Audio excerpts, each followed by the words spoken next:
Isang magandang araw sa inyong lahat mga ka-farmers. Welcome na naman muli sa ating YouTube channel. Ito na. Nagpakita na naman si Haring Araw. Wala nang ulan. Magsisimula kami sa pagbubutas ng lupa para sa 6 na haligi ng aming kusina. Ito, yung aming napagpasyahan na lugar. Kaharap ng ating triangle house, katabi ng Jetmatic, nandito itatayo yung ating dirty kitchen. Pero malinis mga ka-farmers ha. Uy.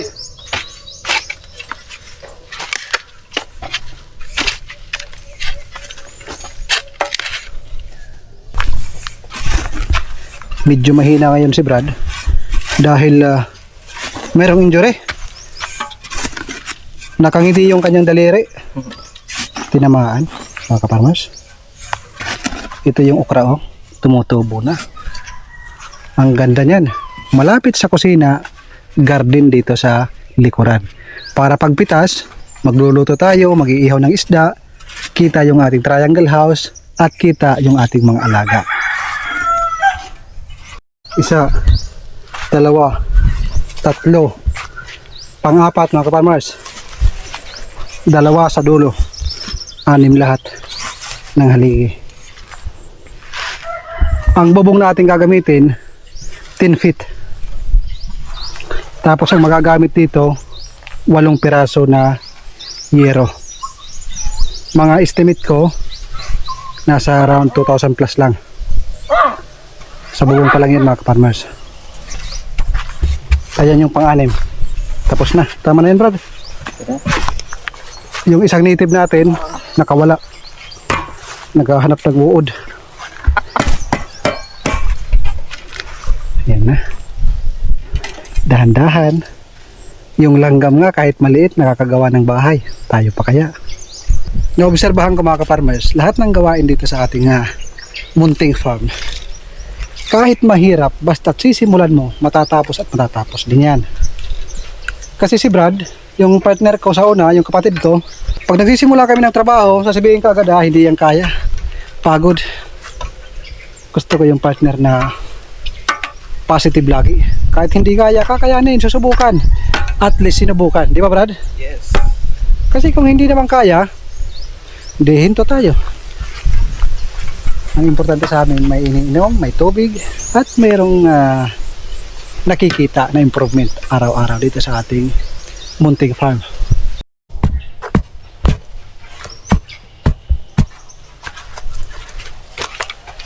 Ayusin ko muna yung butas mga ka-farmers para siksik yung lupa sa ilalim.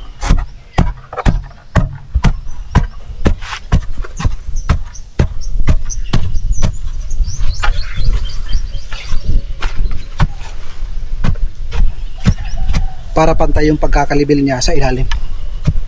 Para pag binuhusan, pantay yung siminto.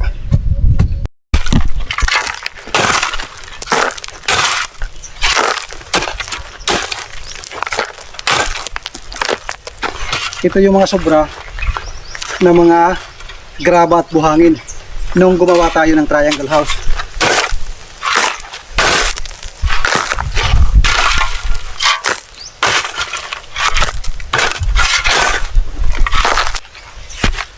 Sa atin lang ito mga ka-farmers ha. Huwag niyong ibabahagi sa mga professional. Lalagyan ko ng buhangin na may mga bato-bato. Ano ang purpose? Ang purpose nito mga ka-farmers, yung haligi ipapasok sa butas. Tapos kailangan nakatungtong siya sa buhangin na mayroong maliliit na bato. So since meron yan mga butas na maliliit at handa yan mag-absorb ng simento, pag binuhusan yan sa ilalim ng simento, lahat yan mababalot ng simento. So ang mangyayari, pag simento na, hindi madaling kainin ng anay. Kasi maraming anay dito mga ka-farmers. At hindi madaling humina yung ating pundasyon. Yan ang kagandahan. Pag nakabalot ng simento, yung ating puno ng haligi.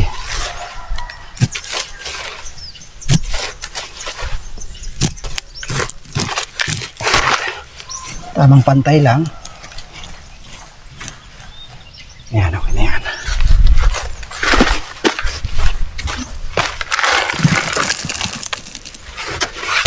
Dito naman, hindi tamang pantay. Kasi doon tamang pantay para balance mga kaparmers. Ika nga, nobody's perfect. Libre ba siya mga kaparmers, ha?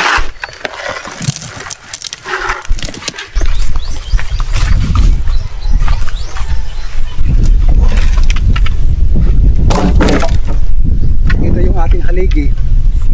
Mga sanga lang ito ng Antipolo. Mga mas malaki po sa akin ng konti. Pinatabas ko ng 4x4. Ito talaga yung aking purpose, gawin na poste. Yung poste ng CR, ganito din yung ating ginamit. Ngayon mayroon pang 8 na natira, 6 yung gagamitin. Yung 2 hindi ko alam kung saan natin gagamitin. Pag-iisipan pa.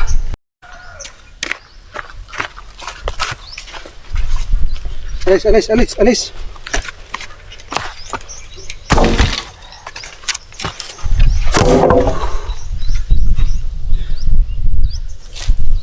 Buhay ng farmers.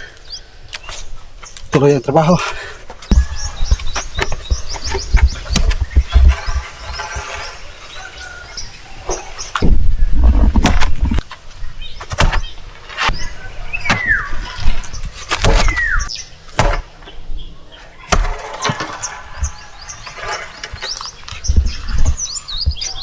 Ayos na. Lalagyan ng brace. Tapos mamayang hapon, bubuhusan. Tapos bukas, day off ni Brad dahil magkakatay siya ng 50 or 150 na mga 45 days. Meron din silang alaga. So day off niya bukas, sa linggo, wala siyang day off dahil sa linggo is Mother's Day. Busy ako sa ating flower shop. Maraming order. Sabado at linggo, sobrang busy ako mga kaparmas. Kaya mamayang hapon, makapagbuhos tayo. Pagkatapos, tigil muna yung trabaho sa paggagawa sa kitchen dahil papatigasin muna yung simento. And then, in the next day, doon na kami maglalagay ng papakuan ng dingding, bubungan, para matapos na yung ating kitchen. At pagkatapos na, mayroon ng CR, may kitchen. Si Brad dito na matutulog at ako, flower shop, papunta dito. Para lang akong trumpo. Ikot-ikot.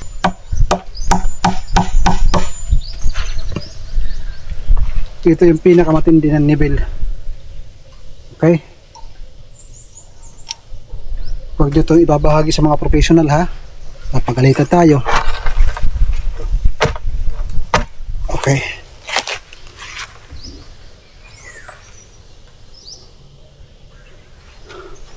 Simpleng buhay, di ba? Pag tama yung kanyang linyada, yung distansya dito, ayos na yan.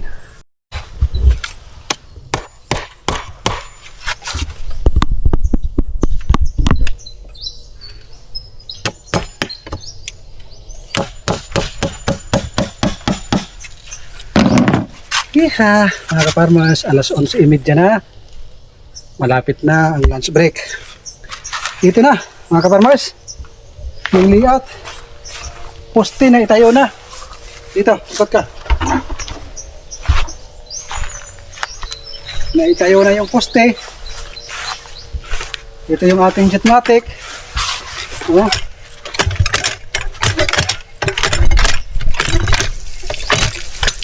Ang pinaka-importante sa lahat kung kayo magsisimula sa farming or backyard man yan na pag-aalaga, tubig. Okay? Pinaka-importante sa lahat ang tubig. Pangalawa lang ang kuryente. Dito, ang aking gusto dito ay open lang. Dito ay kusina. Tapos, ito yung pinaka-bar. Ito yung pinaka magbabarbecue tayo, mag-iihaw, magsasaing. At dito sa likod, dito mag-uhugas.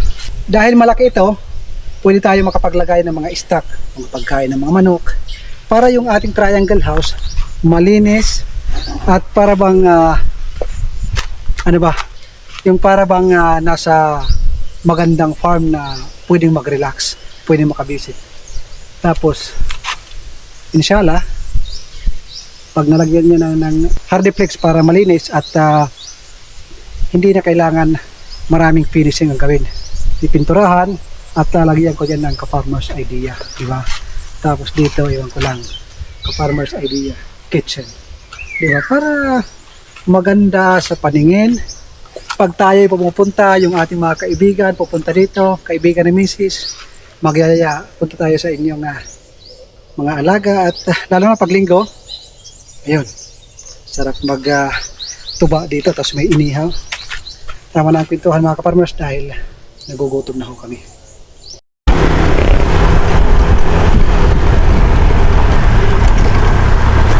Bumili kami ng simento mga ka-farmers, isang piraso para sa buhos sa poste.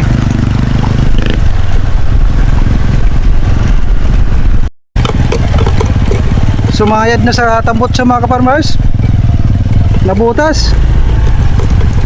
Oh. Hanggang pintuan lang Brad, butas na.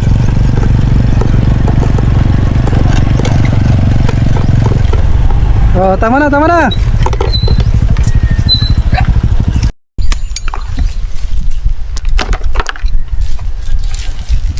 Pera. Sunitan. Pera.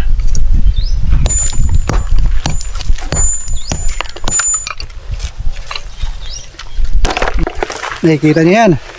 May mga butas. So makakapasok pa dyan yung simento. Yung ating halo ng ating simento medyo basa.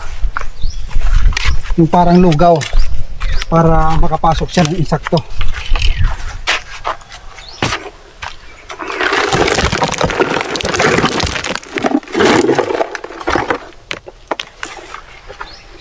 Dahil may mga butas yan, papasok yan sa loob yung simento.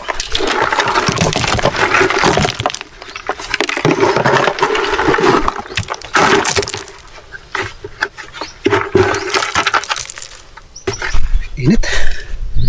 Mag-aalas 2 pa lang mga ka-farmers.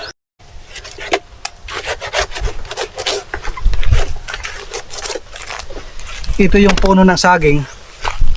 Ito yung magsisilbing layout doon sa puno ng poste. Instead na plywood or yero, puno ng saging para walang gastos. At ito naman yung ating pangsanggot na ginagamit pag nag-brown out. Nawala ito ng mga almost 1 week mga ka-farmers. Kita nyo naman, tinatagata na. Isa, dalawa, siyam.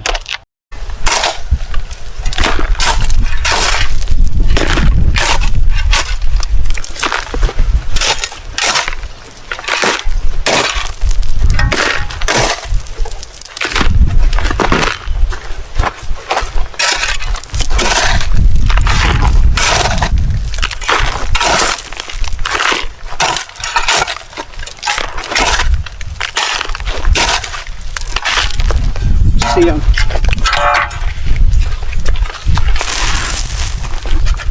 Ito yung ating pinangahalo dito mga ka-farmers. Siyam na yan. Yung ating siro, ang tibay. Kahit daanan ng Yolanda, siguradong sira. Ito mga ka-farmers, hinaluan natin ng maliliit na bato. Dahil pag sobrang pino ng buhangin, para siyang putik, napakahirap haluin.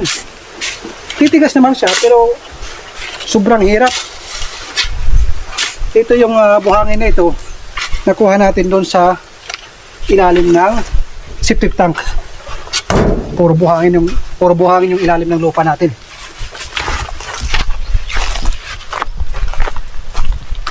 Pag pumupunta ako doon sa shop mga ka-farmers, siyempre dugyutin ho ako. Medyo nagpapagpag lang tayo ng konti.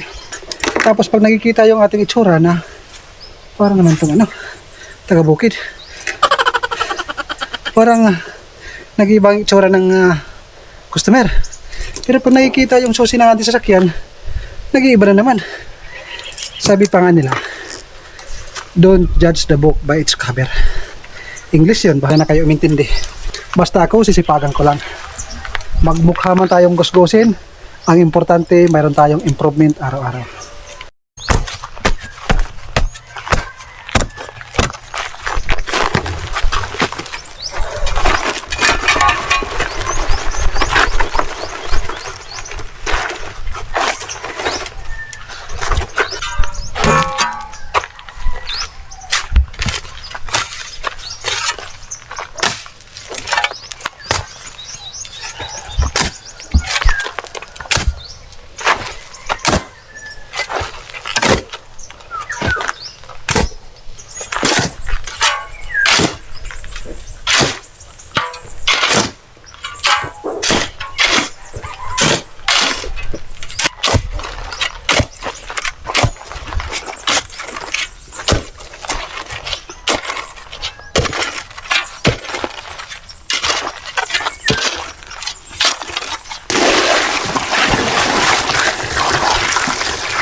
10 buhangin mga farmers, isang sako ng siminto. Okay na yan. Makatipid-tipid mo lang ng konti.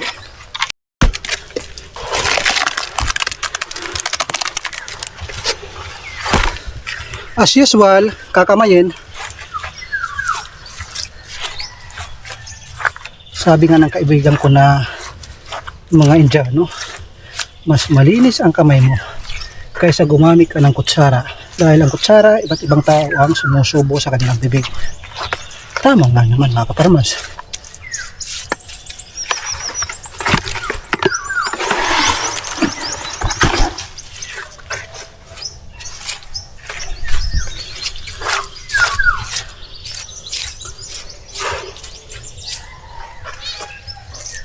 Ano ba?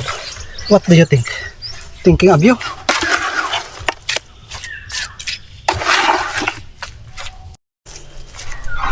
Natapos din mga kaparmers.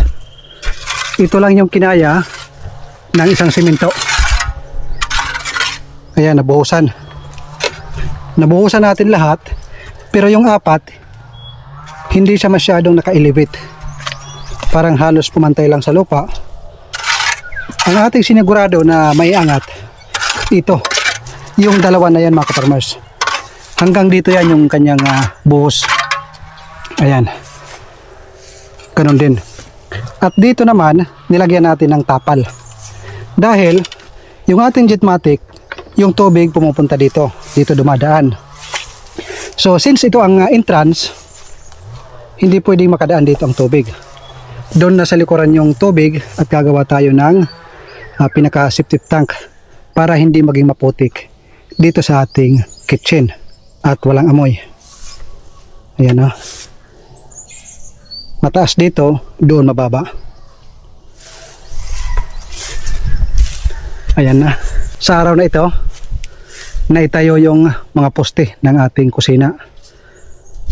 Mag-aalas 9 na nga kayo magsimula dahil mayroon pa akong ginawa doon sa bahay. Alas 9 na nakapunta ako dito. Hanggang alas 11 nagtrabaho kami. Balik kami ng 1:30. Tapos ngayon mag-aalas 3 pa lang natapos namin ang pagtatayo ng mga poste ng ating kusina. Sinukat ko yan. Yung haba ng ating yero na gagamitin, 10 feet ang gagamitin na yero. 8 yero naman yung gagamitin natin. Nakasukat yan. Walang labis, walang kulang. 8 na yero. So ito na yung ating magiging kitchen. Tapos sa likuran, paikot ho yan hanggang doon sa gilid ay garden. Ito naman yung pinaka-entrance. Ang gagawin dito, ilalandscape, tataniman ng Bermuda. At dito matatanaw yung ating triangle house. 'Di ba? Para bang panaginip ang lahat. Nasa abroad pa lang tayo ng una, nanonood ng mga ibang nag-vlog na ganoon kasarap ang buhay nila. Hindi pala ganoon kadali. Pero kung sasamahan natin ng sipag at tiyaga, wala hong imposible. Kasi makikita nyo naman sa mga followers ko talaga, sa mga subscriber ko talaga, masukal to nung una. Lalo na pagdating ko dito, nakatatapos pa lang bumagyo. Lahat ng saging itumba. Napakadami ito ng mga fern. Maraming kugod. Maraming talahib. Pero makikita nyo naman, malinis na. Mayroon na mga tanim at mayroon na tayong mga alaga. Tulad ng aking binanggit kahapon na aking video, nagsimula ako sa zero. At ito na nga, nakakapag-harvest na tayo ng ating gulay at nakakapag-harvest na tayo ng brown egg. Sa tulong na rin ni Brad. Bukas day off nyan.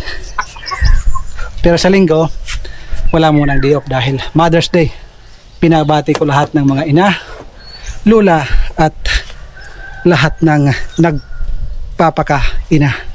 Kahit lalaki ka man, kung ikaw ay bumubuhay sa iyong anak, para na rin ikaw ang ina at ikaw ang tatay. So binabati ko kayo advance ng Happy Mother's Day. Hanggang dito na lang muna at ako muna ay babalik doon sa flower shop kasi kailangan kong gumawa ng mga sample. So paano mga kaparmers? Maraming salamat sa inyong suporta. God bless po sa inyong lahat. At mabuhay po kayo. God bless po sa inyong mahal sa buhay.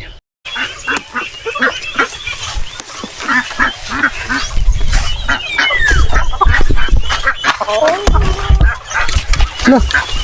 nangyari? Hala, nangyari? Kala ko'y namatay mga kaparmers. Sumabit yung uli. Yung uli mga kaparmers. Walang papasok.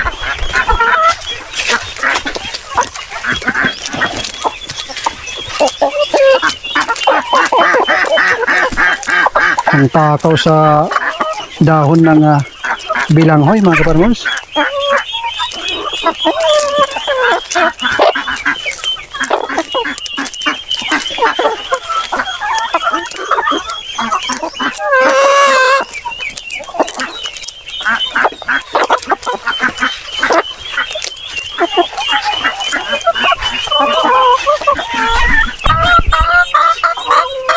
Harvest tayo ng itlog mga kaparmers.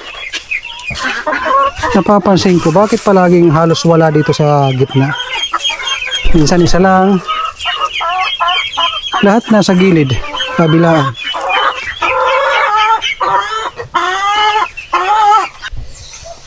Bago natin ipakain sa ating mga alaga, lahat ng buto ay itatanim natin. Ayan. Dahil gusto ko napakaraming papaya paikot mga kaparmers. Dahil ito, favorite ng ating mga alaga. Katatapos ko lang magtanim ng papaya. Igay natin sa relax.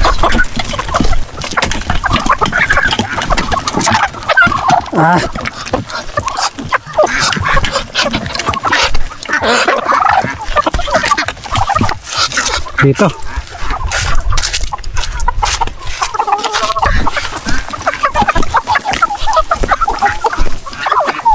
Kaya dinadamihan ko talaga yung pagtanim nito.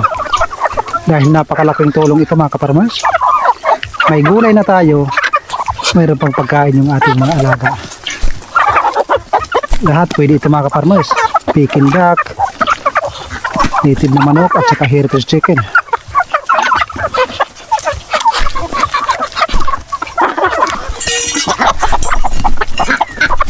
Diba? Pwede lahat ng ating mga alaga dito. Yung peking duck papakita ko sa inyo.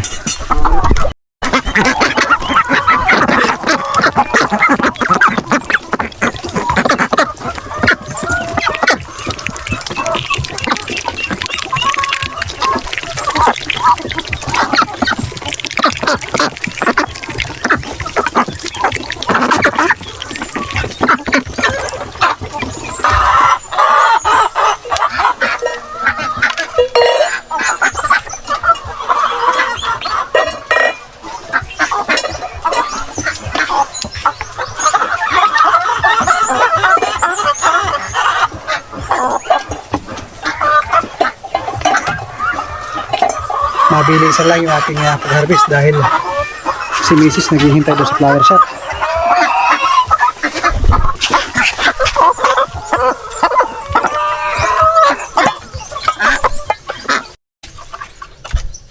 Dahil day off ni Brad bukas, magdadala siya ng upo. Yan, maliit dyan. Yan, dalawa.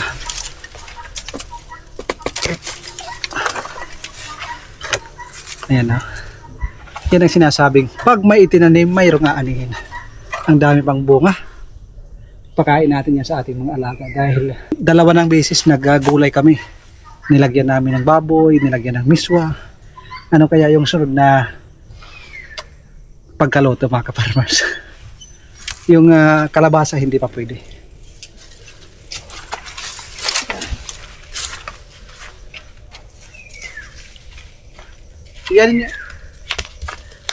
Ayan yung kagandahan pag mayroon tayong mga tanim. Pwede ipakain sa ating mga alaga. Yun talaga yung number 1 na purpose ko dito. Kahit yung mga saging na saba, yun ang purpose ko. Alternative na pagkain sa ating mga alaga. Nung unang araw, nagbigay tayo sa ating mga alaga nito. Dito, ito yung kalabasa. Ayan na. Ayan yung kalabasa mga kapartners. Ilang araw lang yan, mapipitas na yan. Meron pa dito. Dito. Sa ibabaw. Doon sa gilid merong maliliit. Sana hindi mahulog.